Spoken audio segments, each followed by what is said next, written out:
Chapter 10. Trend Forecasting for You. How to evaluate what's next without overbuying. Trends move fast, but your closet shouldn't have to. The goal of trend forecasting for real life isn't to predict the future like an insider. It's to develop a filter so you can spot what's gaining momentum, decide what's worth trying, and skip the rest without feeling behind. In 2026, the difference between I have nothing to wear and I'm excited to get dressed often comes down to two things: clarity and restraint. Clarity about what actually works for your life and body, and restraint about what you bring home. This chapter gives you a simple system to evaluate what's next, so you can participate in fashion without letting fashion run you. What trend forecasting actually means, and what it doesn't. Trend forecasting for you is a decision-making skill. It's the ability to notice repeated signals, silhouettes, colors, styling moves, fabrics, and translate them into your wardrobe language. It does not mean buying something just because it's everywhere, replacing your classics every season, having a closet full of statement pieces with nothing to pair them with. It does mean recognizing which trends are new to you, updates of classics, testing a trend in low-risk ways, styling accessories secondhand, choosing a small number of trends to explore per season. Think of trends as a menu. You're not supposed to order everything. You're supposed to order what you'll actually enjoy. The 2026 trend ecosystem, where new comes from. Most new trends are just recombinations of a few recurring ideas, proportion shifts, texture changes, and styling tweaks. In 2026, trends tend to spread through a predictable pipeline. Runway to retail, slow burn. This is where bigger silhouette shifts and mood changes show up first. These trends often take time to feel wearable. If you love fashion as art, you'll enjoy watching this cycle, but you don't need to shop it immediately. Creator to culture, fast spike. A styling trick goes viral, and suddenly it looks like a must. The problem is speed. The faster something spikes, the faster it can look dated. Approach fast spike trends with testing, not commitment. Street to staples, real-life adoption. When you see the same idea on different body types, in different cities, and in different price points, that's a signal it may have real staying power. This is the sweet spot for smart shopping. Your trend filter. The 5-question test. Before you buy into anything next, run it through these 5 questions. If you can't get to at least 3 confident yeses, pause. 1. Does it match my lifestyle this month? Not your fantasy life, your calendar. If your week is split between class, work, errands, and casual plans, then a trend that requires special shoes, special undergarments, or constant adjusting is going to sit. Quick check. Can you wear it for at least 2 of your regular life categories? Work, school, weekend, date, night out. 2. Can I style it 3 ways with what I already own? This is the fastest way to prevent one-outfit purchases. A trend passes when you can name 1 casual outfit, 1 slightly dressed-up outfit, 1 layered or weather flex outfit.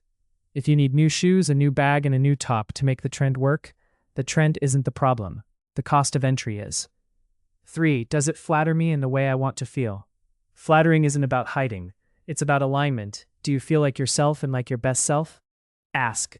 Does it support the proportions you like on you? Does it emphasize features you enjoy highlighting? Do you feel confident standing, sitting, walking, and being photographed? If the answer is only if I pose, it's probably not a staple. 4. Is it a silhouette trend, a color trend, or a styling trend? This matters because some trend types are safer than others. Styling trends, how clothes are worn, are the lowest risk. Different shoe, different tuck, different layering.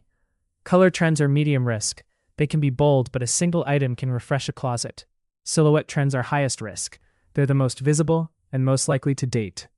If you're prone to overbuying, choose styling and color trends first.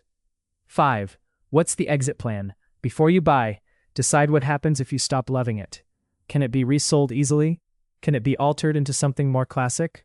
Can it be worn in a quieter way when the trend cools? If the piece can only be worn in an on-trend way, the exit plan is weak. Spotting trend signal versus noise. Not everything that looks trendy is a real trend. Some things are just noise. Content fuel, not closet fuel. Here's how to tell the difference. The repetition rule. A real trend repeats across multiple brands, not just one, multiple price points from mall to contemporary to designer, multiple aesthetics, minimal, sporty, feminine, edgy. If it only shows up in one niche, treat it as optional. The translation rule. A wearable trend has versions that look good in everyday materials. If it only looks great in extreme styling, heavy filters, or impractical fabrics, it's probably not built for regular life. The compatibility rule. A trend with longevity plays nicely with basics. Denim, simple tees, tanks, button-downs, blazers, classic outerwear, neutral shoes.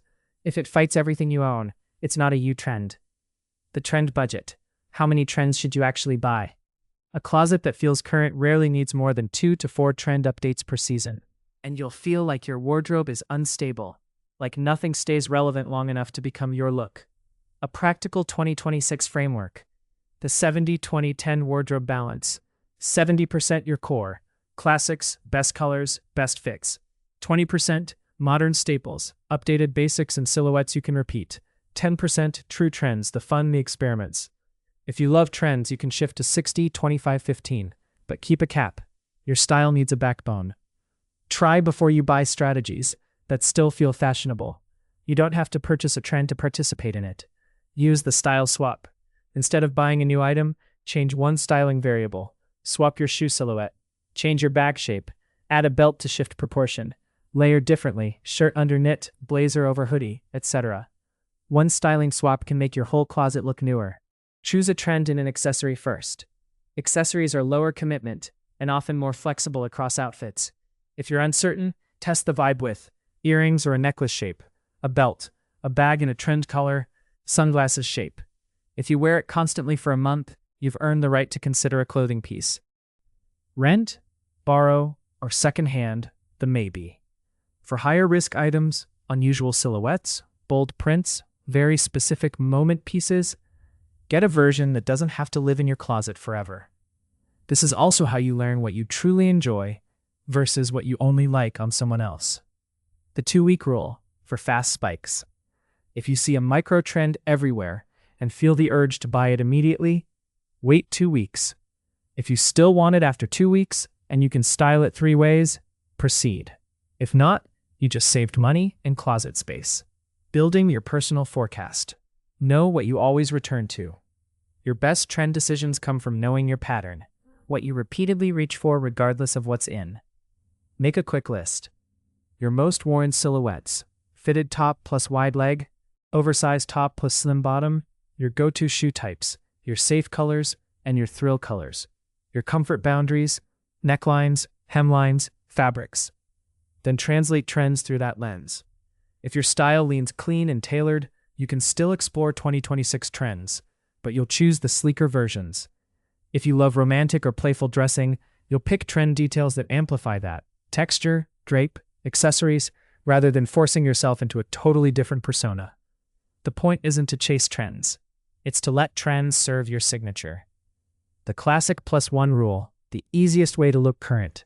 When in doubt, use a simple formula. Classic outfit +1 trend element. Examples, you can adapt them to any aesthetic. Classic denim plus tee plus blazer with a trend shoe or bag shape. Slip skirt plus simple knit with a trend color accent. Tailored pants plus tank with a trend layering piece. Minimal dress with a trend jacket silhouette. 1 trend element reads intentional. 3 trend elements can read costume, especially if they're all competing.